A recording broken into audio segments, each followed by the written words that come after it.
بسم اللہ والحمد للہ والصلاة والسلام علی رسول اللہ اما بعد اعوذ باللہ من الشیطان الرجیم بسم اللہ الرحمن الرحیم۔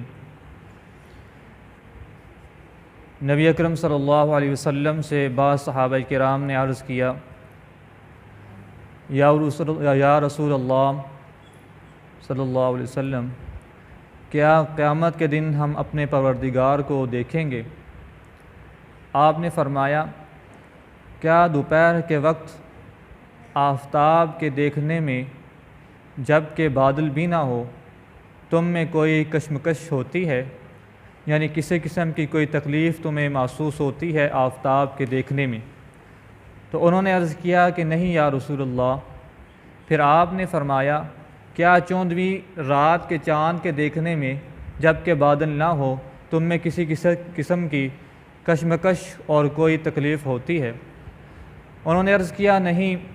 اس کے بعد رسول اللہ صلی اللہ علیہ وسلم نے ارشاد فرمایا، قسم ہے اس ذات کی جس کے قبضہ میں میری جان ہے، تم جس طرح چاند اور سورج کو بلا کسی کشمکش اور بغیر کسی اختلاف اور نزاع کے دیکھتے ہو، اسی طرح قیامت میں اپنے پروردگار کو دیکھو گے۔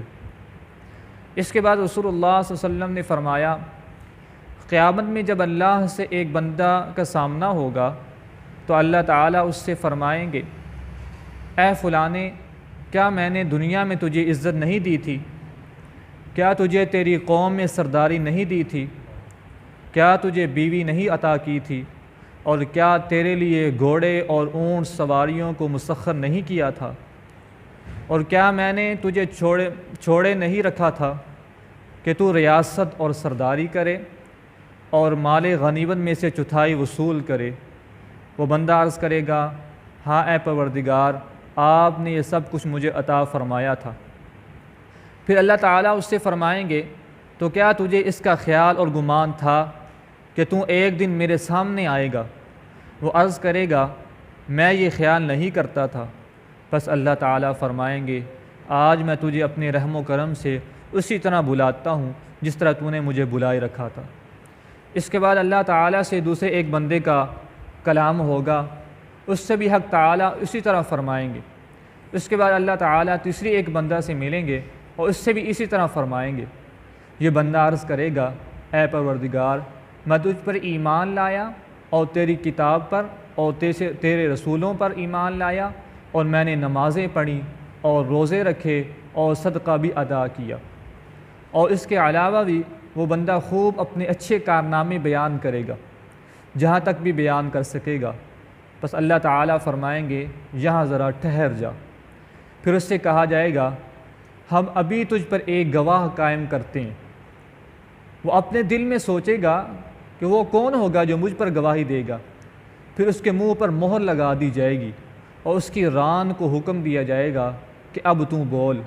تو اس کی ران اور اس کا گوشت اور اس کی ہڈیاں اس کے اعمال کی گواہی دیں گے، اور اللہ تعالیٰ یہ اس لیے کرے گا کہ اس کا عذر باقی نہ رہے، اور یہ فرمایا کہ یہ آدمی منافق ہوگا اور اللہ تعالیٰ اس پر ناراض ہوں گے۔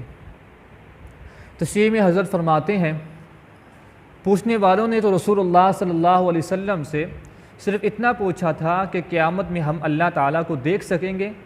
آپ نے چاند اور سورج کی مثال دے کر یہ سمجھا دینا چاہا کہ قیامت میں اللہ تعالیٰ کے دیکھنا اتنا واضح طریقے پر ہوگا جس میں کسی شک و شبہ کی گنجائش نہ ہوگی۔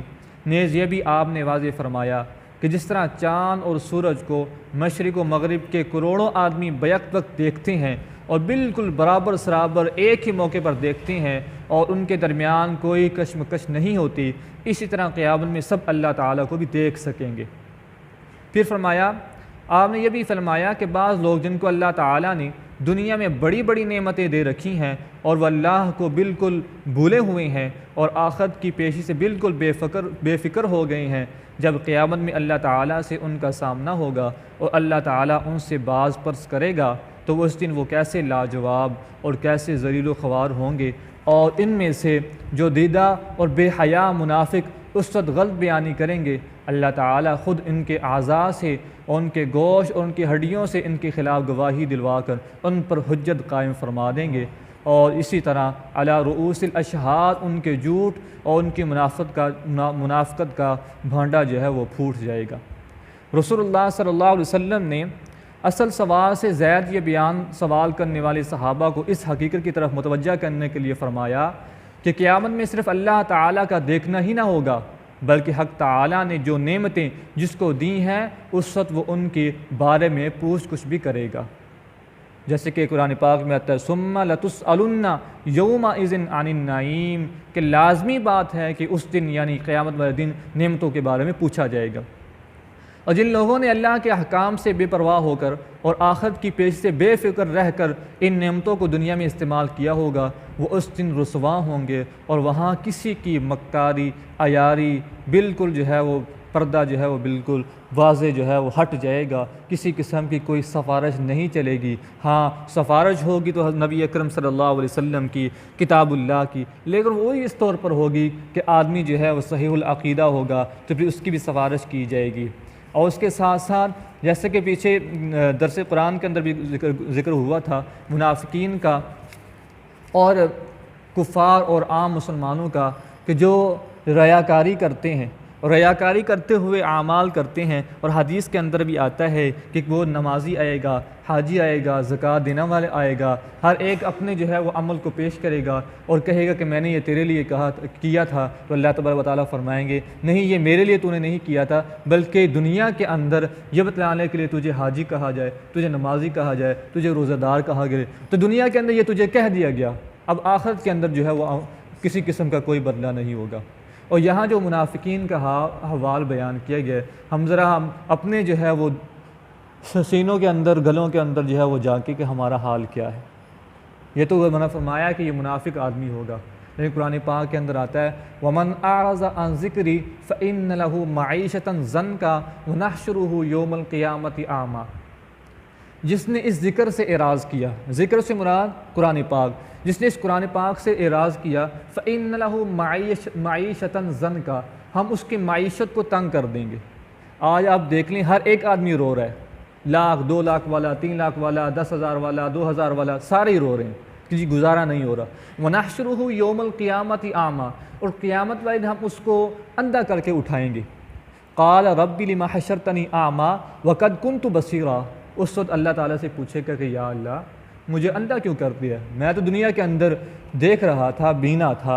وَكَذَلِكَ تَتْلُو آيَاتُنَا فَنَسِيتَهَا وَكَذَلِكَ الْيَوْمَ تُنسَىٰ، کہ تجھ نے دنیا کے اندر میری کتاب اللہ کو، میرے احکامات کو بلا دیا تھا، آج قیامت والے دن میں تجھے بلا رہا ہوں۔ جب قیامت والے دن اللہ کریم کسی کو بلا دیں گے تو اس آدمی کا کیا حال ہوگا۔